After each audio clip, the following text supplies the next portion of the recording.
Hi and welcome to Demon Trades, Trading Basics Video 5, Chart Setup. Okay, so first of all, I'd like to tell you what chart setup is. So you found your broker, you found a stock, you've selected that stock, and now you want to watch its price movement. Well, what a chart setup is, it's how you view that stock in play that you're watching, okay? So you can select a multitude of things to have up on the screen that sort of reflect the movement of that stock using very technical mathematical calculations that will form lines across the screen. And basically, all traders use these lines and these indicators to make calculations as to whether or not that stock is bullish or bearish, whether or not the price is likely to go up or down based on these calculations they have. Of course, other things can affect stock prices movement, which would be news, something that I'll talk about in greater detail later on. So anyway, what is the importance of indicators? Why do you need to have them on there? I've already told you that they will give indication to a price movement and the strength of a stock, okay?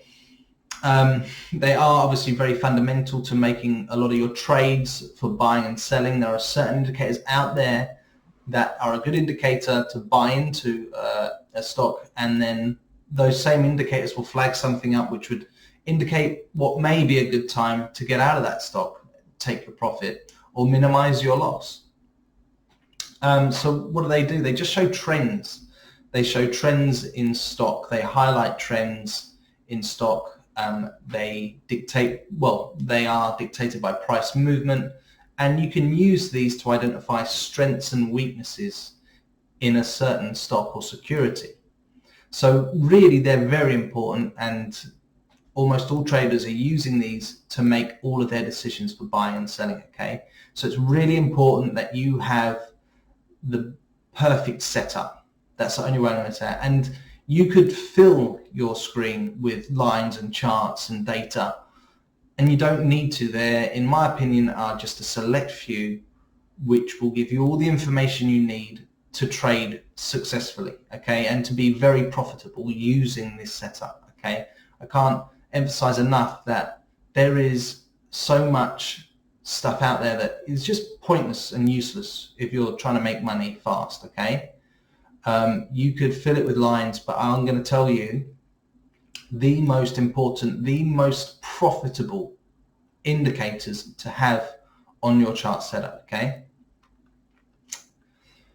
Okay, so obviously setting up your charts, really pay attention, guys. This is going to make you a fortune, save you a fortune, okay? Really is. These things are easily found. They're on most brokers, and if the broker or the platform that you're using doesn't have them, don't use it, because it's costing you money not to have these, okay? So day trading chart setup, okay?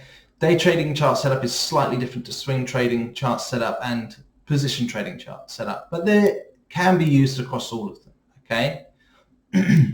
So if you're day trading, you might want to have the same stock on a 1 minute, a 5 minute, and a 15-minute chart setup, okay? Or you can just have one of these. Personally, the 1 minute is very good at the beginning of the trading day, because that is always the busiest, and sometimes the end of the trading day, okay? You're looking for patterns, signals, setups, and there's so much volume in that first 30 minutes to an hour that you can find good, solid, reliable patterns on a 1 minute candle. Now, if you're a newbie and your brain isn't yet up to speed with finding these patterns, stick to the 5 minute chart, or maybe even the 15-minute chart. Okay, it will take you longer to get in and out of a trade, but it gives you enough time to recognize these patterns, because if you haven't done it before, you can't expect to pick it up instantly. With a 1 minute chart, you've got to think very fast. Even with a 5 minute chart, people might tell you, oh no, you've got loads of time, but you still need to have a fast thinking brain, knowing what you're seeing and looking at. Okay, but a day trading chart setup should be, probably for beginners, 5 or 15 minutes, depending on how confident you are. And then, you know, when you're a professional, 1 minute for the first 30 minutes to an hour, and then you'd have to kick back to the 5 minutes just because the volume of trading is lower, okay? A lot of institutions will be trading at the very beginning of the day, and a lot of professionals will be trading at the end of the day. And then it's just really us retail traders who are trading in the middle of the day. So volume is what dictates good setups, finding good setups. So you sort of have to extend your time to accumulate enough volume to find the right pattern and to be able to make a successful trade, a profitable trade, okay? So that's your candlestick sorted. Volume. Volume is so important for a trader who's looking for quick profits. So for swing traders and for day traders, you want to have your volume bar up at the bottom somewhere, which will tell you how many shares in that security are being traded during that length of time that you've got your candle set up, okay? So if you're doing 5-minute candles, you'll get volume for every 5 minutes, 10 minutes, 10, 15, an hour, days, okay? And it's really important. I'll go into more detail later on, but volume is very important for us, okay? There's no point buying shares that are really hard to sell because no one else is interested in buying them, okay? Remember that, you know, you're buying a stock that's easy to sell to make your profit, not hard to sell because it's a dry, saturated market no one's interested in. Okay, another one is RSI, which is the relevant strength index, okay? That gives you an indication at that moment in time as to whether or not that stock is overbought or oversold or just in the middle. And that's really important because you don't want to be really buying into a stock that is overbought because there is more risk of it going down than going up, because as far as they're concerned, the share is massively overbought, okay, which means it's overpriced. The price is inflated. That's what it's really telling you, so that's very important. Your 9 EMA line, okay, this is a trading favorite, a favorite of mine. I use it in a lot of setups, and this really just shows you over the last 9 days where that stock is in momentum. Is it in a downtrend or an uptrend? That is literally it. If it's above this line, it's in an uptrend. If it's below this line, it's going into a downtrend. Now that might only be true for a small amount of time, but that combined with your strategy, which I'll talk about later, is a great indication of a stock moving in a direction, okay? Very important. I love using this. It's very beneficial. The next one is VWAP, which is on most of the big brokers. One of my favorite brokers, just for usability, doesn't have this, but it has something very similar, which is the 20 volume weighted moving average, which works very similar to VWAP in my honest opinion. VWAP trading, personally I haven't had a huge amount of success with it, but a lot of traders stand by it. And this basically is a similar setup as your 9 EMA. If it's above, it's most likely to be going in an upward trend. If it's below, it's most likely to be going in a downward trend. So if it's above, you would buy or go long. If it's below, you would short or sell, okay? Something else to always have on your chart setup as a day trader and a swing trader is the previous day's closing price. And also you want to have on there daily levels of support and resistance, okay? Moments during previous days where that share price found resistance, okay? That'll be where it's reached a certain high and it hasn't gone past that point, okay? That would be your resistance. And where it's reached a certain low and has resisted going below a certain point, that would be your support, okay? So that level of price is supporting the stock. It might bounce up and down, but it never goes below this price over a certain period of days. Obviously, at some point it was below it, and the same with the resistance. It might be that at some point it was above it, but you're seeing a pattern where no one's accepting that this stock is worth maybe $27 or £27 is here. It's hitting there, and then the industry, retail investors, buyers and sellers are saying, oh no, it's not worth more than that. And the same with your support, okay? So these are the most important things, especially for day trading. Okay, so your swing trading chart setup, as we previously explained, you're going to be having 15-minute, hour, and daily candlestick patterns, okay? Just avoid you from making any rash decisions, in my opinion. When I swing trade, I look at the stock in the morning first thing and at the end of the day, okay? I'm not really interested in what's happened before or after, because any patterns I'm setting up, if I'm swing trading, it's going to be over days and maybe weeks. So I'm not really interested in what happens during the day, because everything crazy can happen. I need confirmation of my pattern by the completed candlestick, which is going to be on the day of the candle when it's finished, okay? You can have a good indication at the end of the day where it's going to finish up. It might move a little, but you can definitely, or I definitely, can make trading decisions in the last 30 to 15 minutes of the day.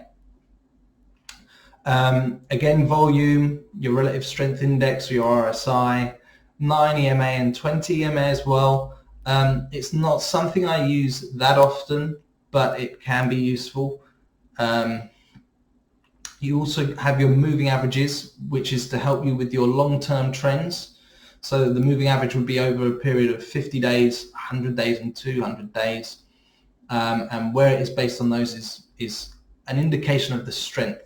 It lets you know its strength over 50 days, 100 days, and 200 days. And lets you know, is it above or below these points in terms of its averages, okay? In terms of its moving averages, is it above or below its 200-day average, 100-day average, 50-day average, okay? I'll get into it in a bit more detail later on. Also with swing trading, I definitely would have a look at the monthly highs and lows across at least the last 3 months. You may even go back 6 months or 12 months, but in terms of finding your target selling price and your stop loss, you would definitely be looking at these highs as your targets, okay?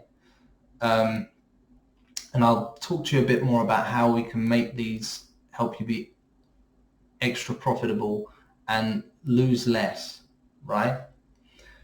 Again, support and resistance lines, and any trend lines you see. I wouldn't use trend lines too much in day trading, but a nice trend line in swing trading and position trading can be very beneficial. It can really indicate to you if you should be buying, if you should be shorting, and when you should close a trade. Once that trend's finished, you want to see that it's finished, confirm that it's finished, and say, okay, right, this dance, this rise or this fall in this stock is probably coming to end. It's time to get out and take my money. Okay, so position trading chart setup. Again, candlesticks, daily, weekly, monthly, like we said. You're not worried about what's happening during the day. You might not even be worried about what's happening on a daily basis. I wouldn't be as a position trader. I'd be looking at its weekly and really its monthly performances, because you're thinking of this very long term. You know, you want to check that it's on the right upward trend if you're position trading, because it's a long-term investment. You know, daily news, weekly news isn't what's important. It's going to be your financial reports, their profit, their expectations, their products, and you're going to see that across a 12-month chart much better than you are a daily chart, obviously.